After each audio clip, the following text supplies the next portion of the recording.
ছোটবেলায় পড়েছিলাম একটি বিখ্যাত ঘটনা। ইব্রাহিম আদম নামে এক বুজুর্গ ছিলেন, অত্যন্ত ক্ষুধাভীরু ছিলেন। তিনি ছিলেন বাল্কের বাদশাহ। তার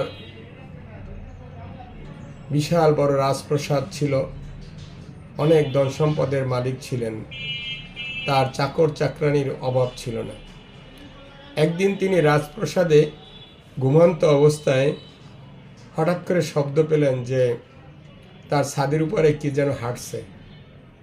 তখন উনি জিজ্ঞেস করলেন, ছাদের উপরে কে? তখন আওয়াজ এলো যে আমি ছাদের উপরে উট খুঁজতেছি। তখন ইব্রাহিম আদম বললেন যে তুমি বোকা নাকি যে তুমি ছাদের উপরে উট খুঁজতেছ? তখন বললেন, বাচ্চা, আপনি যদি রাজপ্রাসাদের ভিতরে থেকে আল্লাহকে খুঁজে পান, আমি কেন ছাদের উপরে উট খুঁজে পাবো না? এই কথা শোনার পরে ইব্রাহিম আদম খুব চিন্তায় পড়ে গেলেন এবং তিনি রাজপ্রাসাদ ছেড়ে তিনি আল্লাহর পথে বেরিয়ে গেলেন।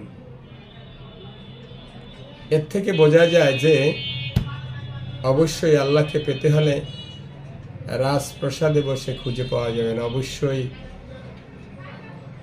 তার পিছনে আল্লাহর খোঁজে আমাদেরকে পরিশ্রম করতে হবে, আমাদেরকে আল্লাহর খোঁজে বেরিয়ে পড়তে হবে। অসংখ্য ধন্যবাদ। আসসালামু আলাইকুম।